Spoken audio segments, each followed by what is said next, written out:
Well, UFC 324 took a huge hit with Kayla Harrison having to pull out because of an injury. Apparently, she suffered an injury during training and needed surgery to happen within like the next 24 hours to 36 hours. So, in that process, what are we going to be doing to replace Kayla Harrison and the co-main event with Amanda Nunes at UFC 324? With a week's notice, I don't really think there's anything they can do. And if they did do something, it would have to be like an Alex Bahia. It'd have to be somebody along those lines. And then how does that set up the main event? So just to answer all your guys' questions, I don't think the UFC rushes along and tries to replace Kayla Harrison and Amanda Nunes. But other questions need to be asked. And those questions are that we need answers to. Is will this, Kayla being out, she will be out for at least, I think, a minimum of 9 to 10 months. Safety first. And first and foremost, I want to say I hope she heals up quickly. I know that she's already had the surgery. I was going to actually do this video yesterday, but decided to wait till there was more information that was out there. This is a fight that needs to happen. So the Amanda Nunes, the storyline is there. They used to train together, training partners. She was the PFL champion. Kayla Harrison was. Amanda Nunes was the UFC champion. They used to train together. They know each other. Amanda had left the gym, American Top Team. I don't know if she joined another gym or if she started her own gym with a group of people. But I feel like this fight leading up to this, there wasn't getting the love that it really, I think, deserved. And this, although it's not a good thing that Kayla ends up getting injured and needing surgery, this might be one of those things that once the CBS and Paramount deal starts to get settled in, they get onto a routine, I think that they would probably end up getting more publicity leading up to the match if it is pushed down the line, say September, October. I guess the biggest question is, does the UFC take an opportunity and a chance to get Amanda Nunes a fight in between? Because she could end up losing a fight. If she loses that fight, that could end up putting the Kayla Harrison fight in jeopardy. You could really crush your numbers with Amanda Nunes and Kayla Harrison fight not happening, or it won't do as well as it would have done at this moment if Amanda Nunes goes out and fights someone like Amanda Ferro.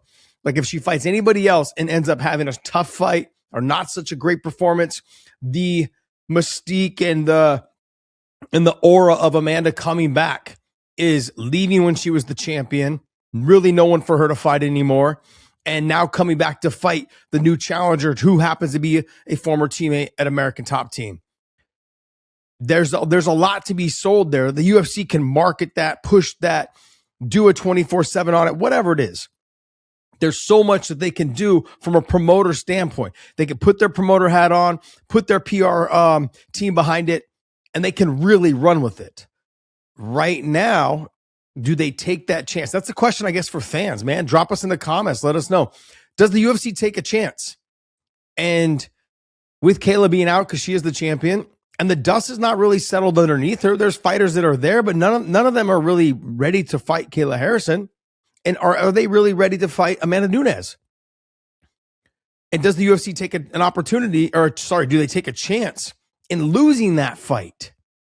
I saw a little quote from DC. DC said something along the lines of, and I'm paraphrasing, is that like, this is a good chance for the UFC to put together, give Amanda a fight so she can get busy and also kind of knock off the ring rust.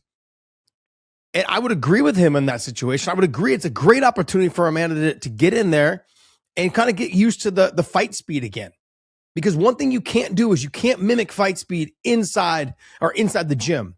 The only way you get fight speed is inside the cage, is in there in a real fight. Because in the gym, when you're tired, your teammates, they see you're tired, they take a little time off too.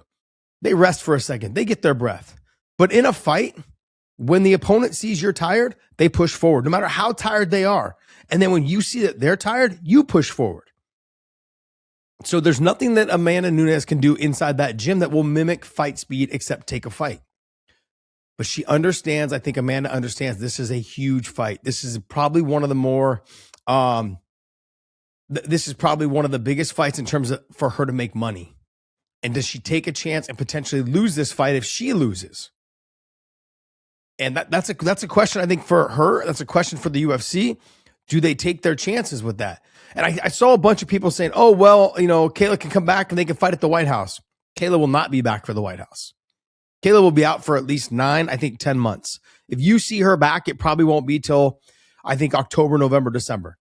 Now, who am I to question a 2-time Olympic gold medalist? Like, she may, she may just work miracles at home and just figure it out and heal up. Who knows? I mean, there's conversations about how Yoel Romero, who's the Olympic silver medalist, and how, like, he started healing. There's stories, I think conspiracy stories, but like stories, right? About how, he had broke a bone or he had hurt himself or something like that. It was already healing by the time he got to the doctor. Now, I don't know how true that is, but with Kayla, I could see her drive, her push, her willingness to suffer through rehab and do all the things she needs to do on a daily basis to make sure she gets back as fast as she possibly can. I could see that happening. But you also don't want to rush so much to where it ends your career. The neck is a very, very fragile thing, and you've got to be very careful with it. So this is a huge blow to UFC 324. Their first fight on Paramount CBS, on Paramount, since stepping into this new TV deal. That being said, I guess the question is, like I said, I'm going to go back to the question I have for all of you listening. Does the UFC try to replace it with somebody else? I don't think they do. It's too close. A lot of fighters won't really be willing to step up. I know that Amanda Ferro said that she would step in to fight Amanda Nunes, says she's ready to go. I mean, if I'm Amanda Nunes, that might be a fight I'm thinking about taking to get that ring rust off, to get used to the fight speed. But Amanda Ferro is a tough fighter. And stylistically is a very tough fight for Amanda Nunes. Very big body too. Not a small fighter at that weight class. So I think this is one of those fights that I would love to see. I'm not sure if I'm the UFC, if I'm taking that chance, because there's no other bigger female fight right now in the world than Kayla Harrison and Amanda Nunes. You could throw Cyborg in there. Like if Cyborg was to fight Amanda Nunes, I could see that happening. If the UFC was able to barrel the hatchet, I don't think they will be. But I could see, like, okay, let's call her on last minute notice. You're always training. You say, let's have you fight Amanda Nunes. I mean, I could see them reaching out, but I doubt it. Just to be honest, I doubt it. The UFC is right now at a stage where they're not having to call favors. This is what we do. We're not jumping through hoops for anything. We lost the fight. We'll deal with it. So I think this is very upsetting, a big blow to UFC 324 and the CBS Paramount, their very first fight on Paramount, leading into their new TV deal. It sucks. It really does suck. But man, I think that as long as Kayla, the surgery went well from what I've seen and with the video, as long as Kayla is working through her rehab, getting ready to go, and giving updates, keeping in touch with the UFC and working through it, I think, honestly, we'll see her back probably sometime around October, November. And I wish her nothing but the best, a speedy recovery, and I'm looking forward, hopefully, to see her fight again. That's the biggest thing. Making sure that you are safe, making sure that your body is good enough to fight. I don't want like I said this about Ilia Topuria and what he's going through right now.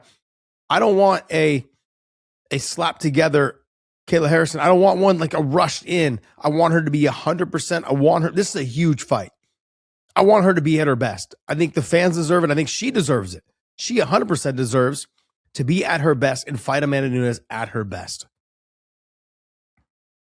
I wouldn't want it any other way. And if you're a fan, you shouldn't want it any other way. So this is a big deal. I wish her nothing but a speedy recovery. God bless. And hopefully we see her back inside the cage soon. As in soon, I say October, November. But hey, if you guys have any other options, any other questions, any other things in the comments, drop them below. I'll scroll through them as we go, but I wanted to let you guys all know. Huge blow to UFC 324. But don't forget, there's other great fights on that card. Make sure you guys tune in next week.